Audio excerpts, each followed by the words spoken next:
Welcome to Connecting Suppliers and Buyers, our ongoing conversation series where we create an open dialogue about challenges the pandemic created, success stories, and everything in between.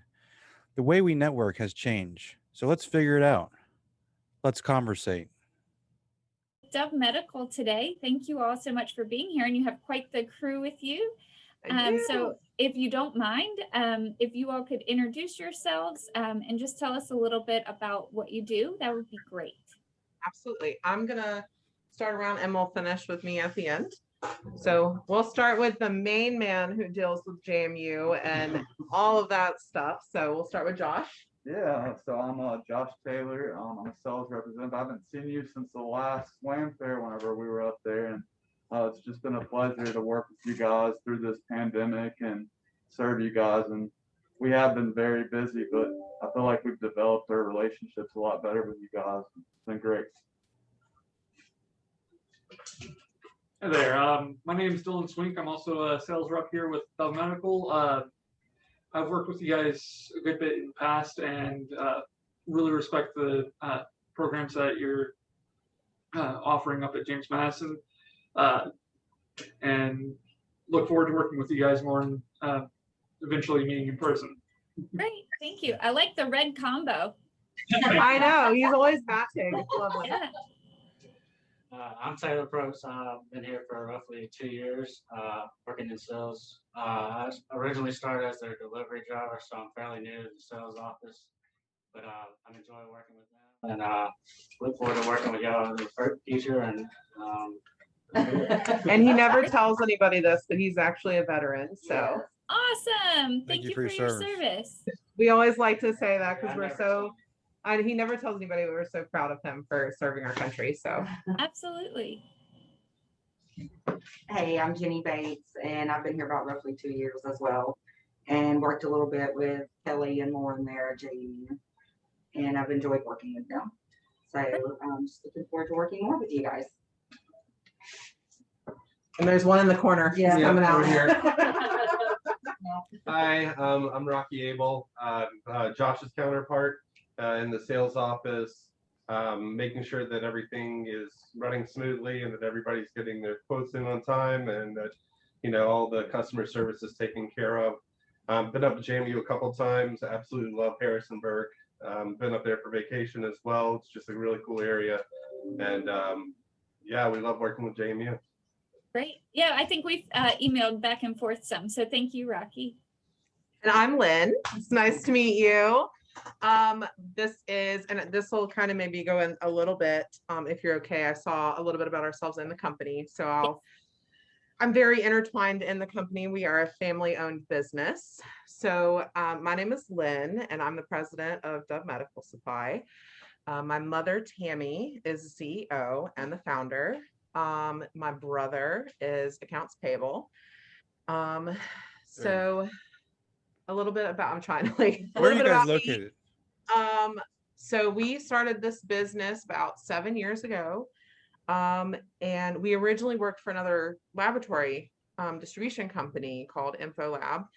And they got bought out by a competitor. And we wanted to make sure our customers, we wanted to start a business ourselves to recognize how small businesses treated customers a long time ago. My mom always used to relate it to back in the 70s, if you needed to go get gas, they pumped your gas, they washed your car for you while you were there, asked you if you need anything, and it was all complimentary. And that's not, service like that isn't found anymore. We try to continually give that kind of service in supply as a supplier to our customers. We are out in the middle of nowhere, right outside of Greensboro, North Carolina. We actually run on a farm.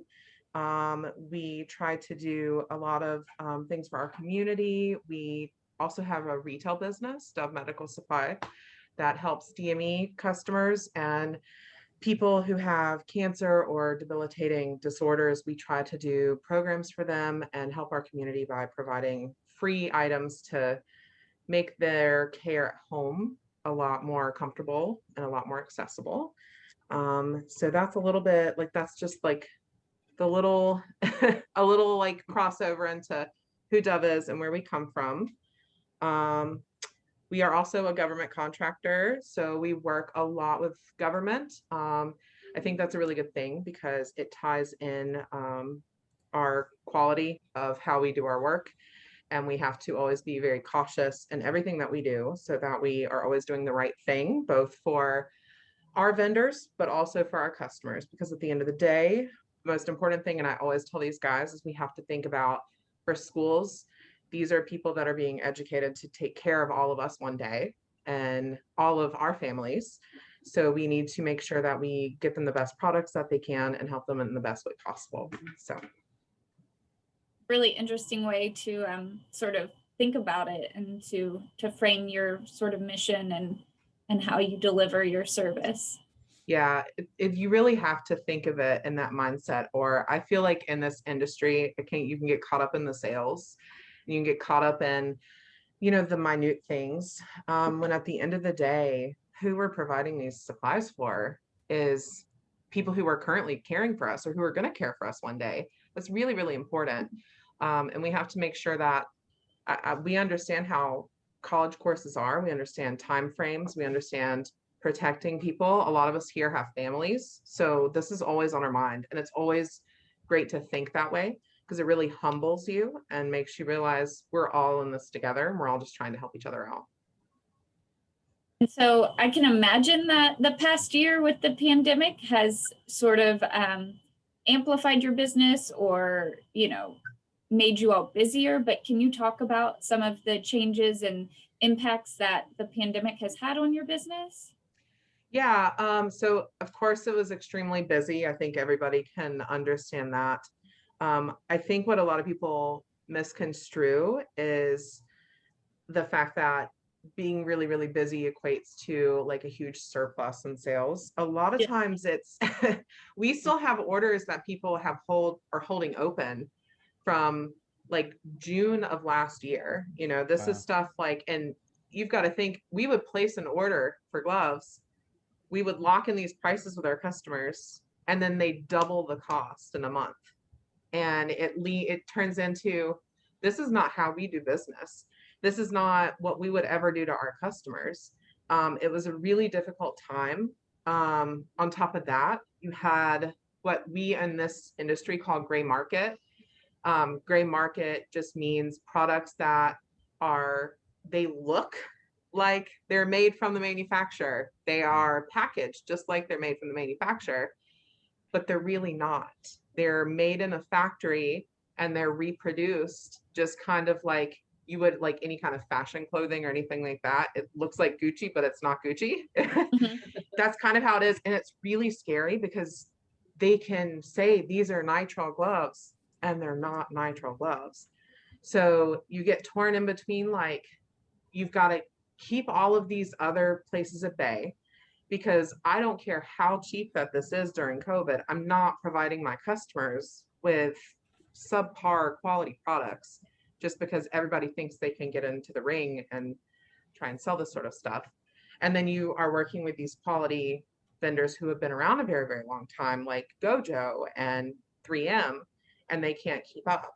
So we kind of get stuck in this yo-yo of trying to follow up with vendors and understanding they're in a tight place too, and then talking to customers and trying to find them substitutions that are in their price range. Because we know that this is, it's out of like, who wants to spend $300 on a case of gloves when you could buy them for $60 or $70? It just, I could go on for days about this because it's such a challenging time for everyone. And I really feel like at the end of the day, things like this, meetings like this are so important because it really helps understand that the customers are going through things, the distributors are going through things. So are the vendors. And it's so easy to get caught up in what you're lacking and what you're missing from this pandemic when it's all of us are so connected in that. And we're all doing everything we can to help everybody. Even back with the hand sanitizer craze, but everything was being made with ethyl alcohol. and you have to sit here and be like, okay, these are really bad products. We need to like try and not let all of this come through. It was crazy.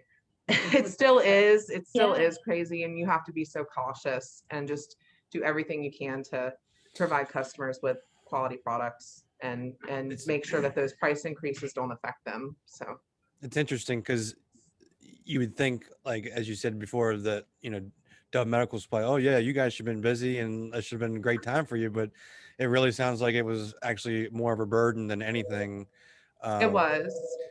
And don't so get me wrong, of course we make, of course you make money off of sales. Of course these things happen, and I'm not one of those people that would cover that up, but it was a really hard time for us this past year. I think every person back here has had at least 5 or 6 breakdowns just trying to assist their customers in the past year. I had, I had double that, honestly, just trying to help, because when you have that mindset of we've got to take care of these people because they're going to take care of us, it really means a lot to you. It really does. what So how do about? you Oh, go work ahead, sorry, through how do you work through those challenges with your vendors and suppliers in terms of, making sure that you're getting the quality that you expect? So I did not go with any third party like vendors. We just blocked them all completely out. If there was something that we thought was plausible, then I would research it, and I make sure that they weren't set up recently. They didn't, just it wasn't just a pop-up. Pop up overnight. And then Yeah. a lot of vendors I would try to do conversations with of, okay, these are what the customers need. I need help finding something that can work for them in the meantime. So I basically went from, maybe I would source hand sanitizer from 2 of my places, like Purell, of course, by Gojo, and then maybe SafeTech. Well, I might have had to open that up with other dealers that I've dealt with for years, and they have been, US vendors for 30 to 100 years, but it's just nothing that I would really source prior to that. So it was kind of just like taking those extra steps of, okay, they need lab coats. They're usually used to ordering this lab coat. We need to find lab coats through any of our other vendors, and we need to try and order that in. So a lot of it's not always great to lead to this, and I don't condone like bulk purchasing, but you kind of have to buy before your customers expect to purchase it. And I can tell you, we have almost nothing left in this warehouse, even when we purchased ahead of time. It was crazy to me, because they were even talking about reports of movie theaters and restaurants buying nitrile gloves. And I would have to say, okay, if they're calling in here, right, we don't offer them nitrile. Nitrile needs to be reserved for universities, for health clinics, and for the federal government. If we're going to source gloves to commercial customers, they need to be at a different quality, but still acceptable. So they need to be vinyl, or, if they're able to take latex. But we tried to keep that responsibility of, okay, we need to migrate these commercial customers to a different type of product so that our customers can have those healthcare standard items. That helped us a lot, I think. It still bothers me that they talk about millions and millions of dollars of items that should have been reserved for healthcare went to commercial businesses that may or may not needed that type of quality. So we try to do what we could on our side to prevent that and make sure that our customers were safe and secure and had what they needed when they needed it. yeah. So what would, I know this is a difficult question, but like, what would you say would be the most, like the biggest challenge? Is it dealing with the end user, the customer, like convincing them that they don't need something like that they might be requesting, or is it the sales part? You have a sales team there that I'm assuming that you guys weren't able to travel and get out as much, or just, I guess overall, what would be I don't The know. hardest part is having to let down the customer if we Yeah. didn't have something. That's the worst thing. And I think all of you could agree, yeah. It's just having to tell. I mean, we would have, It's like Nobody. it's like a difficulty between like keeping your ethics and like what you believe in, and then like Yeah. like and I will explaining say to them too. I would say we never lost sight of our ethics. Like I said, sometimes I would just, have to say, I know that this thing came in, and I know they said they have thousands of cases of gloves, but I don't know who these people are. I can't even find a DMV on them. I have no information. I cannot trust that. There would be times where I would purchase a case to see like what it was like. And at the end of the day, I'm like, this is just not going to work. So it's just the letdown of having to turn some people away. It was a lot easier if we did have a legitimate manufacturer that we had a substitution for. And that's, we're not talking hand sanitizer, because that was chaos. But things like isolation gowns, bouffant caps, things like that. It was more of like, okay, you're so used to hearing, say, Medline, used to hearing Alpha Protect. Well, DuCal's been in business for 100 years. They're an off-brand. Will you take this? Those were fantastic things that we could give them really great news for. But there were times when we just had to say, we can't help you. And that's the worst feeling in the world, is saying, I can't help you. And it really, really tore a lot of us up, because all of them back here, especially with Josh, with JMU, he has such close connections with you guys. And, if you guys needed something, I'm sure it tore him to pieces trying to find something for you guys and help you out. And that was the saddest part, I think, the most difficult for us. Is there anything that happened throughout the pandemic that sort of shifted, like maybe you found something to a better process or of doing something, or you do something differently now, anything like that? Were you in the government contracting before the pandemic? I was. You were? We are. We've been a government contractor for 6 years. Okay. So for them, it was different. It was because they have their own rules. So for them, it was kind of like, we've heard of this company, see if you can get this and see if we can get product in, right? So that was a little bit different. But I would honestly say there was what you guys said, like a shift. There was almost a monthly shift. There was always something, because there went the hand sanitizer, and we didn't have to stress too much about that. We could do what we could. And then suddenly the next month, there's another shortage. It was constantly new shortages of new products. And we were just kind of like, and I hate to say it this way, but it was just fly by the seat of our pants sometimes, just trying to figure things out. Now with how things have kind of shifted, a lot of the vendors came out with products that you could set up an allocation on, which means I can purchase a certain amount monthly. I think that's what really helped us. There were a certain very big brands. It took them a few months, but they would say, okay, we've shut down all production lines on everything except for this. And we're going to be able to get 1,000 out per month. And we're going to give all of our distributors who have been with us a long time certain amounts per month.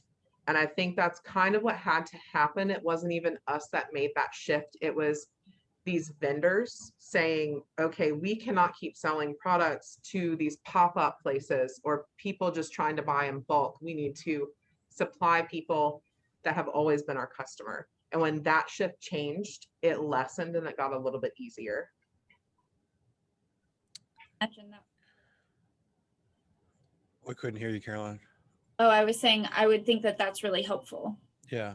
It really is. The only thing I don't like is if there is still, you can still definitely see pricing differences than you could from, say, the end of 2019.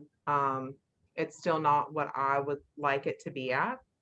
And I still think that there are some places, like I don't think that they're having to, I understand that some prices had to increase because they had people working overtime. They had to keep their factories open longer. Those costs associated have to be put somewhere. I think that there should be a shift soon because I don't see that as prominent now as I did. So I'm still kind of unhappy with the price increases that are still in place, but I'm hoping that as the need kind of goes down with commercial customers, that maybe will start to climb back down again. That's what I'm hoping, because I never like to see that. We are always try to be really modest with pricing. So yeah, I still don't like seeing $250 for a case of 1,000 gloves from some places. But hopefully it'll get there. I think that supply and demand will shift and take care of itself. It really will. Kind of got to ride those things out. Yeah, I'm in the construction world on my end, so lumber and steel prices are the same. Like, hopefully, we're seeing a light at the end of the tunnel. I don't know, maybe.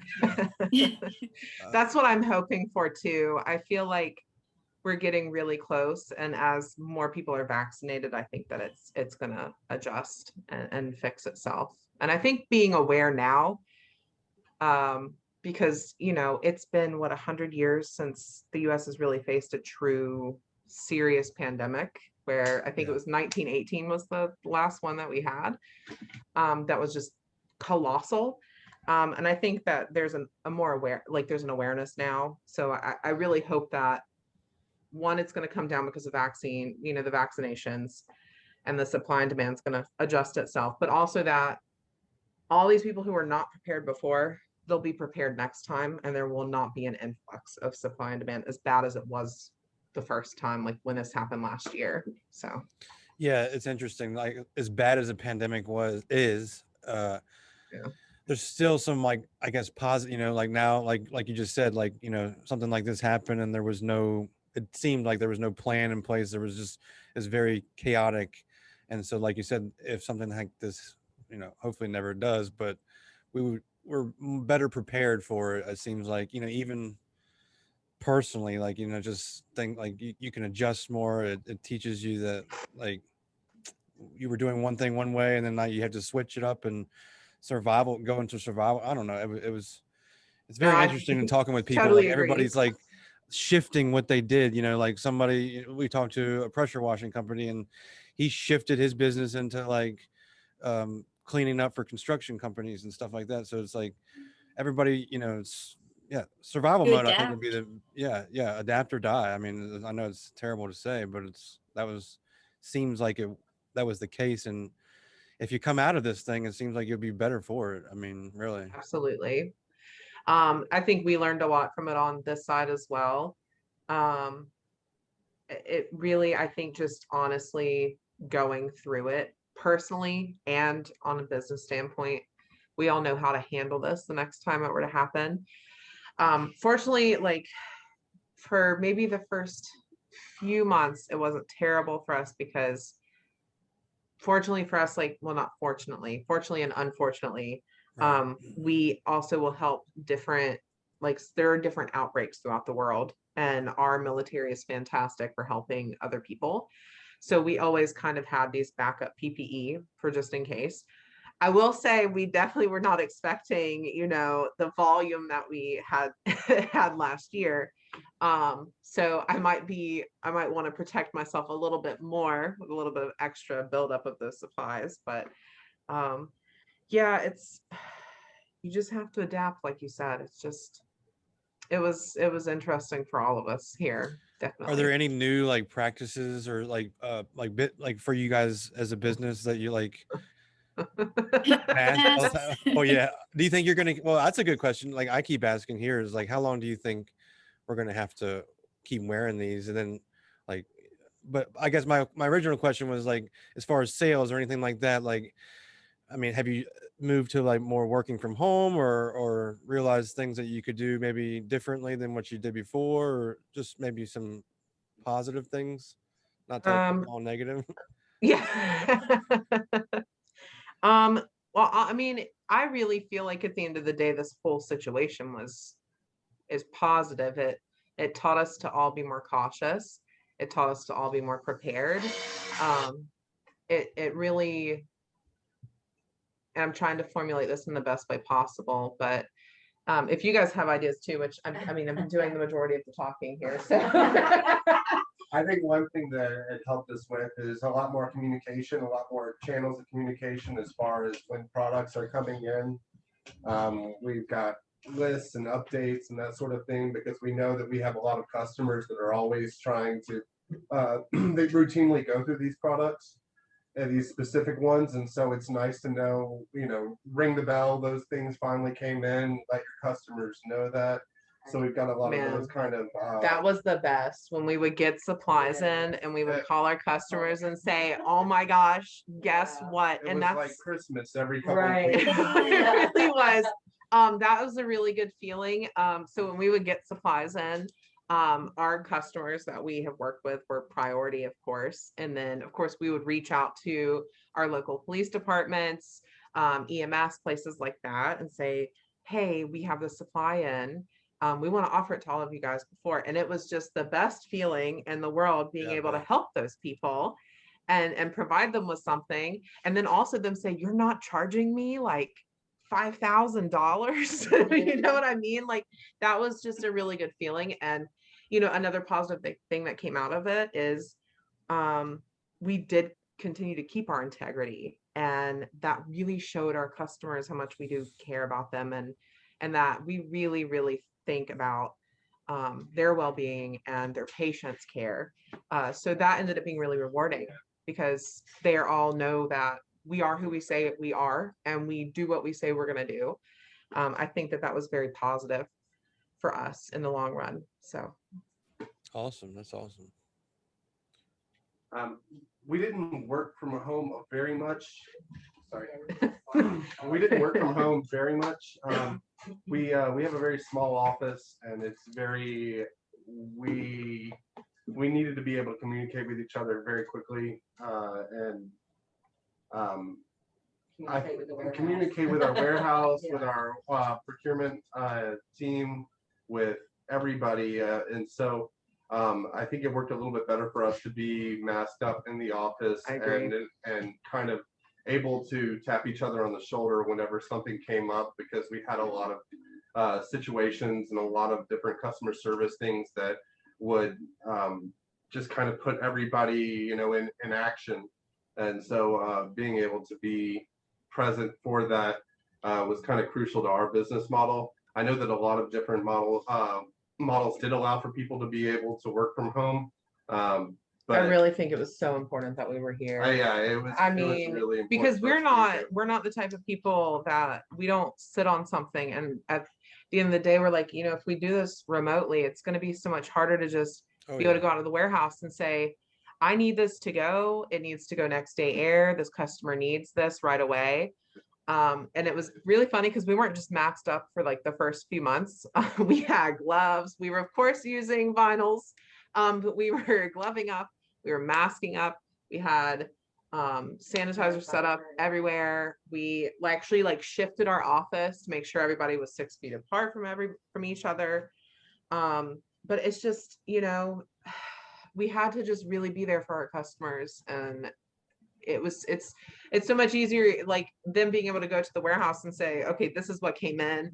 Hey, I might have 3 bottles of this and 5 bottles of that. They needed a whole case. Let me combine all of this." So we would just go out there and be hands-on with that to be able to help them. So I would have not changed that for the world, being here and being with my team and keeping our spirits up together. I think that was really important, but doing it safely, of course. It almost sounds like being this family run small business really kind of worked in your all's favor in some ways, and lent to that sort of ability to do that. I completely agree with you because it is family owned. These people aren't literal family, but they feel like family to me. Hopefully they feel the same. So I think that it kept all of our spirits up. I couldn't imagine what life would have been like being stuck at home and trying to solve these issues by themselves. Terrible. So I'm just really thankful that we were all together. So I think if you have kids, it's team terrible. Also helped out as far as flexibility. The fact that we were able to make those changes as needed quickly, as opposed to some of the larger businesses that implementing these big changes. Yeah. It's a lot of red tape and it's a lot of thought process that goes into it and planning, whereas we were able to adjust a lot quicker Yeah, it's based on very the like situation. that's a really good note. Yeah. Since we are smaller, we're able to respond a lot quicker and like move. A lot of people assume with a small business it's Right. slower, but it's the complete opposite. You know, like when you get in these bigger companies, it takes a lot longer. With us, they can just come to me and say, hey, JMU needs these products quick. Can you help me? And at one point I had said, you're not allowed to sell any PPE without my approval. So literally all day, every day, they would come into my office and I would sit here and look and say, these are all the people that need gloves from us. Let's go based off of the need, the type of place. And like I was explaining earlier, you know, I'm going to tell them you need vinyl because you are, say you're a convenience store, because we did have random convenience stores calling us. But then you just shift of like, here are the people that really need stuff. And you could actually just really be hands-on with that. And you don't have to filter through 7 or 8, 9 different managers to sign up on approval with small businesses. So it's fantastic. I wouldn't change this place for the world. I love every single person here. And I thank all of them for everything that they do. That's awesome. Yeah, it sounds like you guys are really have it all together and really successful and have a great plan. And I'm very impressed. Yeah. What do you all see as sort of the future for Dove Medical? You know, I thought about that question because you had it in your email. And we were actually making jokes. We're like, of course, we want to continue to grow. We want to continue to be there for our customers. You know, I feel like in business, you have to continually humble yourself and be thankful for everything that you're given. I'm extremely thankful that we have this company and we can provide these employees with jobs and we can provide customers with what they need and the care they need and make them feel like they're right at home when they call us. I want that to continue. I don't want us to become some big corporation. So when I think about the future for Dove, I see it all around me. That's the easiest way to say it, is it's all of my people back here is my future, and my customers, of course. And I just want to continue to be able to serve all of you and do everything that I can to keep you guys happy and make sure that when you're purchasing, you know that you're being taken care of and you don't have to worry about anything wrong, anything bad going wrong, like happening or anything like that. So yeah, it's the easiest way I can summarize that. Oh, that's perfect. Sounds great. Sounds like a beautiful future. Yeah. I know I try to paint the world as much as I can as beautiful, because that just isn't, it's not a thing anymore for a lot of places and people. So you just have to remember to have hope. You have to remember to give everything your all, and you just have to remember to do things not for yourself but for others, and that's in business as well. So